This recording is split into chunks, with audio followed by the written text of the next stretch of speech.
నమస్తే అండి. ఈరోజు నేను స్టిచ్ చేసిన ఫ్రాక్స్ అయితే చూపిస్తున్నాను మా అమ్మాయివి. ఇలా ఫస్ట్‌దైతే శారీ తీసుకొని బ్లౌజ్ పీస్‌ని ఇలా బాడీ పార్ట్‌గా సెట్ చేసేసి కిందంతా శారీ ఫ్రిల్‌గా పెట్టేశానండి. లాంగ్ ఫ్రాక్‌గా స్టిచ్ చేశాను. సెకండ్‌దొచ్చి బాడీ పార్ట్ వేరేగా తీసుకున్నానండి 1 మీటరు. కిందది జాయింట్ శారీ తీసుకొని ఫ్రాకు చున్నీ సెట్ చేసేసానండి. ఇదొచ్చి లాంగ్ ఫ్రాక్ 4 మీటర్స్ తీసుకున్నాను ఫ్యాబ్రిక్ స్టోర్‌లో. 3 మీటర్స్ వచ్చి ఫ్రిల్ పెట్టేశాను. పైన బాడీకి 1 మీటర్ అండి. ఇది కూడా లాంగ్ ఫ్రాకు. నెక్స్ట్ వచ్చి చికెన్ కర్రీ వర్క్ అంటాం కదా, అది 3 మీటర్స్ తీసుకొని ఇది కూడా టాప్ లాగా సెట్ చేశానండి. 2 మీటర్స్ కింద ఫ్రిల్లు, పైన బాడీకి 1 మీటరు.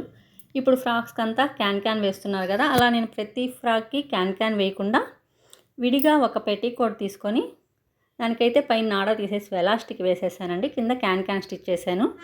ఈ ఐడియా మీకు నచ్చినట్లయితే లైక్ చేయండి, షేర్ చేయండి, కామెంట్ చేయండి. Thank you.